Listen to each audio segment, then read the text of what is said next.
key takeaway from this particular report is that things are not getting better in the world, Serge.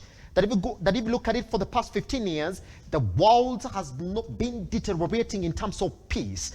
What are the major contributing factors as to why this is so, Serge?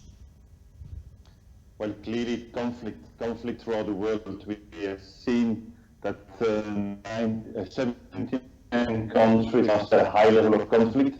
That's clearly the case for Sub-Saharan Africa.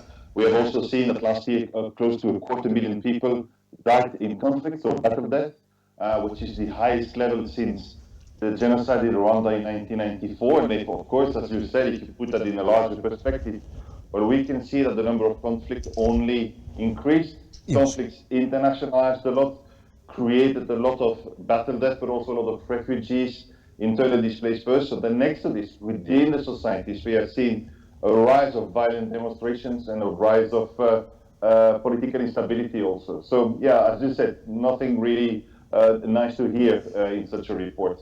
Pretty much. All right, let's talk about the Kenyan perspective. I like what you say in the Global Peace Index. You're saying that this particular index essentially comprises 99.7% of the world's population, using 23 qualitative and quantitative indicators from respected sources. So when a country like Kenya ranks 117 out of all the countries that this particular report then looks into, is that bad for a country or good for a country in this respect, Serge? Well, the ranking is 117 out of 163. I think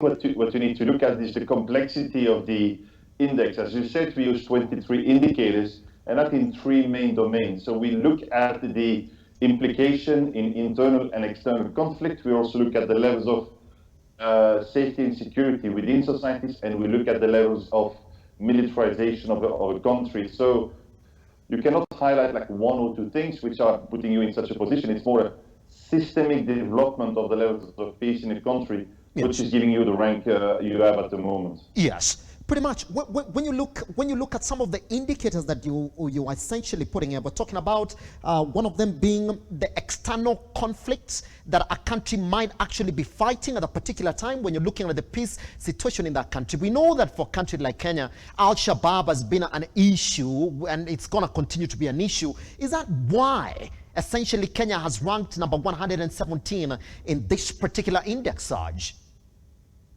Well, it's one of the reasons. When I look at the different indicators which deteriorated last year for Kenya, one of those is the external conflict fought, and it's definitely the impact of terrorism in the region and in your country also. You clearly said, and you're absolutely right to say that the epicenter of terrorism is now in Sub-Saharan Africa. Of course, we see a very strong concentration in the Sahel region, countries like Mali and Burkina Faso. Mali, one of the largest deteriorations in the Global Peace Index last year. But when we look at the whole of Africa, and in particular at Kenya, it's clearly one of the indicators which decreased last year. The other indicators would be more concentrated at the internal safety and security. Yes. And we would look at political instability, violent demonstration, the perception of criminality. Pretty much. All right.